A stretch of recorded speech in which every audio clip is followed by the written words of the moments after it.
write a function, well-formed string, that takes in a bracket string and returns true if the brackets are well-formed and false otherwise.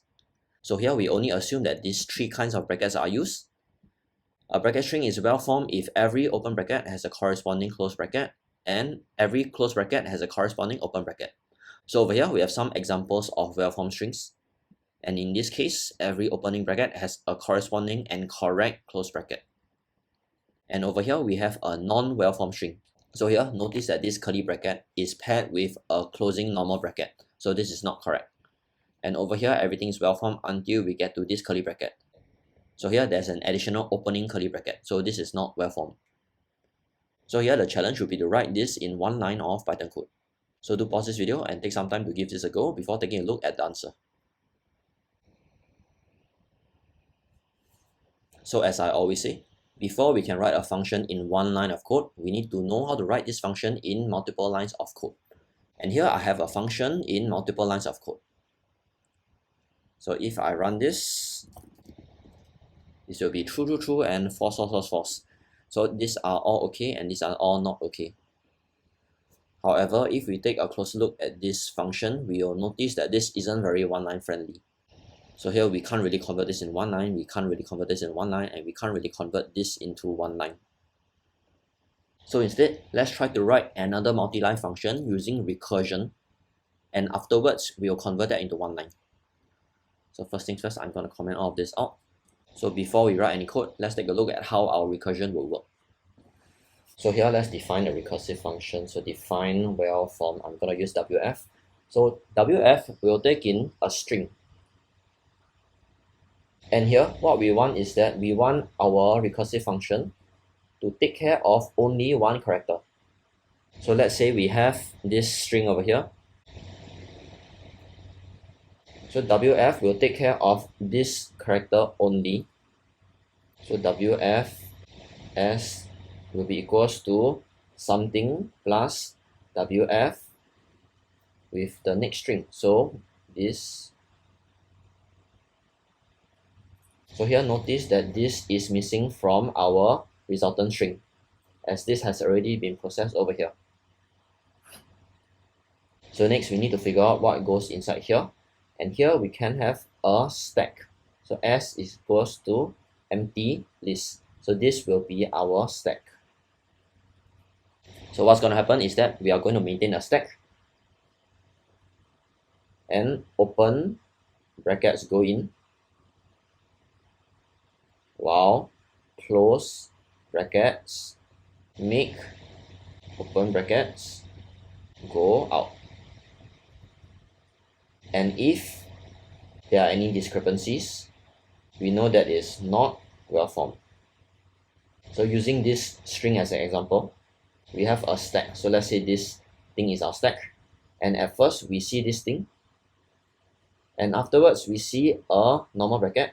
And then we see a normal close bracket. So this normal close bracket will cancel out this open normal bracket. And afterwards we have this curly bracket. So we put it in the stack. And afterwards we have this closing curly bracket. So once again, this closing curly bracket will cancel out this opening curly bracket.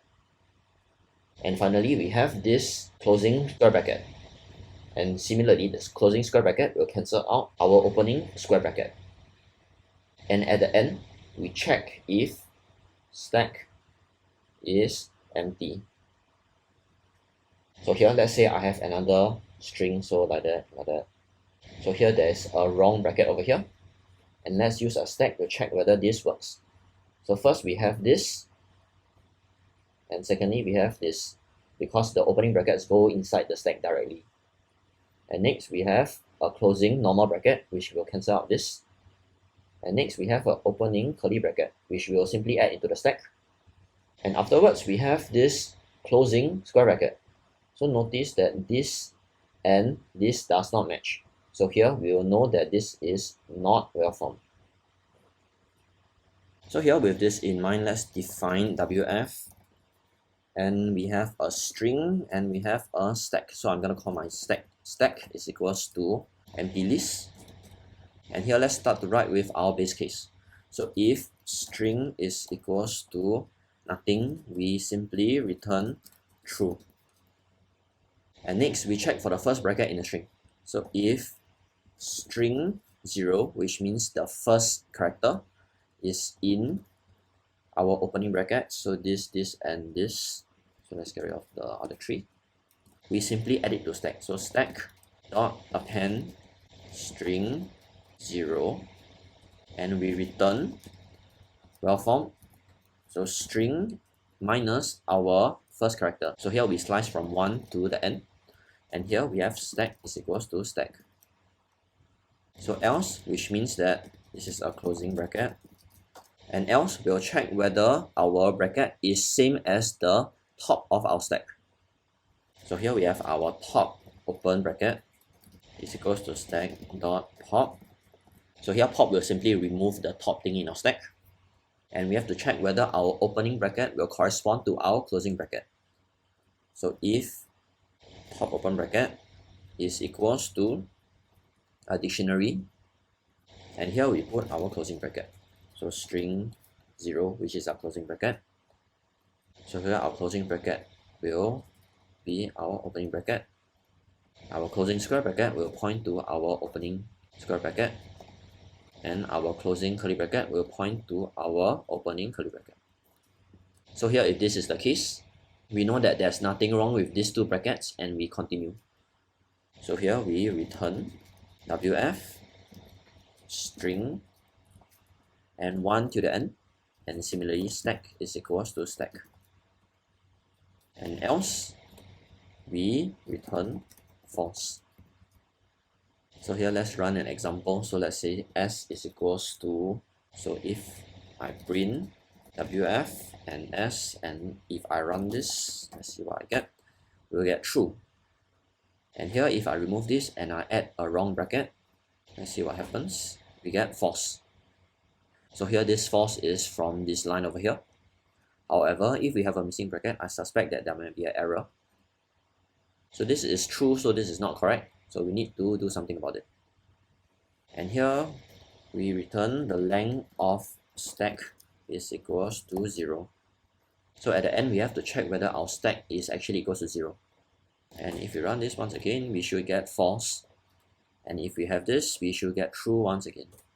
And that's correct. So if we have a missing close bracket, this will be caught. However, if we have a missing opening bracket, things might be a bit difficult. So there will be a pop from an empty list error. So here, if we meet a close bracket and there is no opening bracket, we know for a fact that our string is not well formed. So here, if length of stack is equals to 0, we return true, false. And if we do this, we'll get false. So at this point, let's check with our test cases. So I should get 3 trues and 4 false. And here we have it. So next, now that we have a multi-line recursive solution, let's work on condensing this into one line of code. So first, I'm going to condense this to S. And our stack will be big S. So S is your S. So this will be T, I guess. This will be T. And let's check whether our function still works. And it does. So next, to condense this into one line of code, let's start from here. So if T is this thing, we return this, else we return false. So what's happening here is that we can condense this into one line using the ternary operator. So here I'm going to write it. So return, and we have this thingy here, if this giant condition here. So let's get rid of the spaces here, and else false. So let's remove this, and let's check if it still works. True, and 4 falses. So it still works. And next we have an action that we need to execute before we return this. So here we return 0 if s.pop, else this one. And here we put t walrus equals to this thing, and we put some brackets here. So here what's happening is that s.pop will return the top thing in our stack, and we'll reassign to t using the walrus operator. So this entire thing will be equals to the top thing in our stack. And since it will be equals to something, I have to add a not here. So let's get rid of this. And let's see if this works. So it still works. And next, we can further condense this into a ternary operator. So return this thing if length of s is 0. So let's add some brackets here just to be safe. And here we cut and paste this above here. Return false if length of s is nothing, else this entire thing. And let's see if this still works. 3 truths and 4 falses, so that's still correct. And next, we can further condense this into one line still. So here, if s is in this thing, we do this stuff, else we return this. So similarly, let's condense these two into one line of code first. And we can do that using a tuple. So s append this thing, and let's put it here. And let's put it in a whole tuple, and we return only the second part of the tuple. So let's get rid of this. And if I run this, it should still work. 3 truths and 4 falses, so that's correct. And once again, we have a if-else statement that we can condense into one line using a ternary operator. So here, return length of s is equal to 0 if s is nothing. And else, we have this thing if this condition. And here we have else this condition. And let's check, and it still works. So here I'm going to break here, and I'm going to add a backslash so that we can see everything before we condense it into one line. So I'm going to put it all on the same line, and it should still work. 3 true and 4 falses.